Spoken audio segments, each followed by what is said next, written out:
Hey, boys and girls, it's Mr. Bates. I'm back with another read aloud. Today, we're going to be reading A Weekend with Wendell by Kevin Henkes.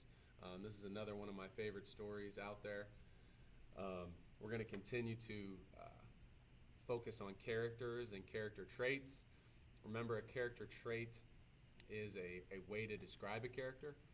So as we read, really think about what those characters do, what they say, the way that they act, the way that they treat others, and be ready to answer some questions that I have at my scheduled stops. So here we are, A Weekend with Wendell by Kevin Henkes.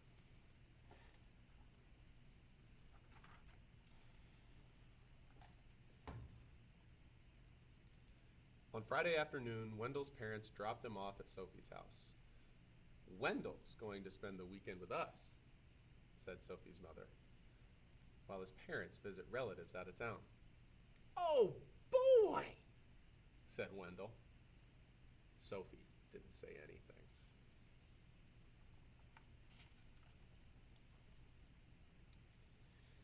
After a snack, Sophie helped Wendell carry his sleeping bag and suitcase upstairs. "Well, what are we going to do now?" asked Wendell. "Do you have any toys?" Sophie pointed to her toy chest.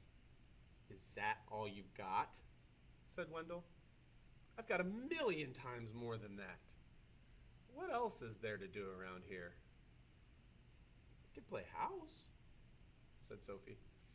"Only if I can make the rules," said Wendell.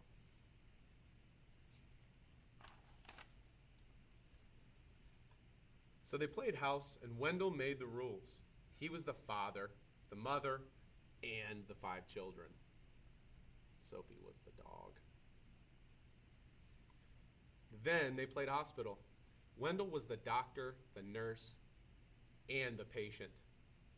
Sophie was the desk clerk.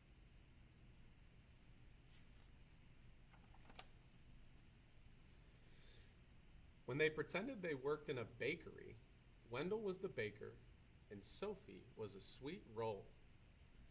"Isn't this fun?" said Wendell. Sophie didn't say anything.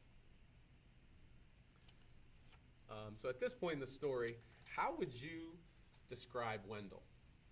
I'll give you some time to think and talk that over with someone who is at your house.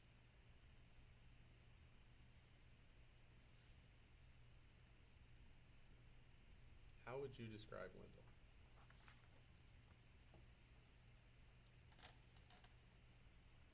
At dinner, Wendell said that he was allergic to anything green, so he didn't have to eat his vegetables.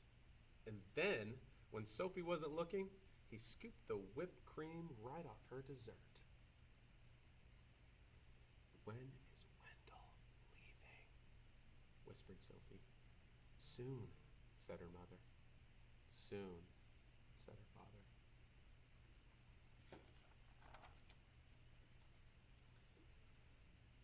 After Sophie's parents tucked Sophie in her bed, zipped Wendell in his sleeping bag, kissed them both, and turned off the light, Wendell grabbed his flashlight and shone it right in Sophie's eyes. "See you tomorrow," he said, smiling.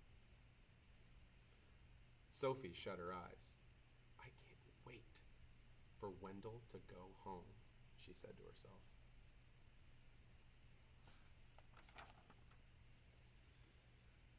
On Saturday morning, when Sophie woke up, there was a lumpy blue monster jumping up and down on her bed.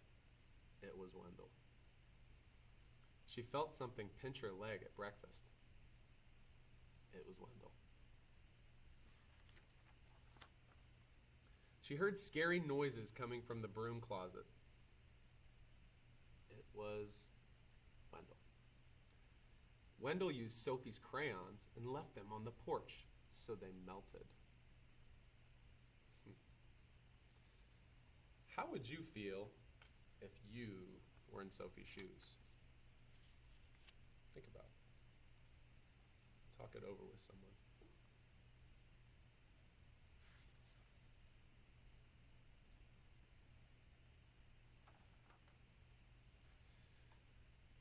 At lunch, Wendell finger painted with his peanut butter and jelly. "Isn't this fun?" said Wendell. Sophie didn't say anything. "When is Wendell leaving?" whispered Sophie. "Soon," said her mother.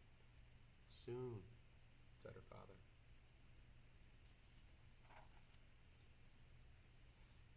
At bedtime, when Sophie put her head on her pillow, she heard something crunch.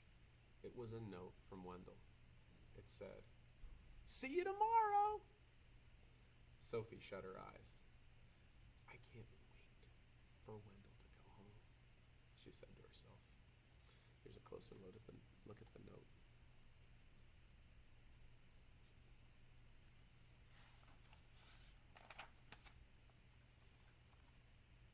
Before Wendell's parents picked him up on Sunday morning, he tried to make a long-distance call. He wrote his name on the bathroom mirror with toothpaste. And he gave Sophie a new hairdo with shaving cream. "Want to go outside and help me wash this off?" asked Sophie. "We could play firefighter." "Oh boy," said Wendell.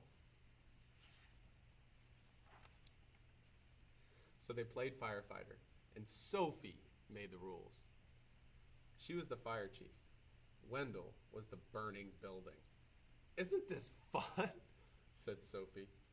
Wendell didn't say anything. "Do I get to be the fire chief?" asked Wendell. "Maybe," said Sophie.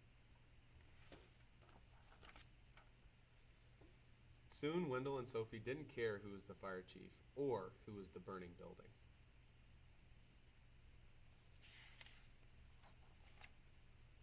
"Time to go," said Sophie's mother. "Time to go," said Sophie's father.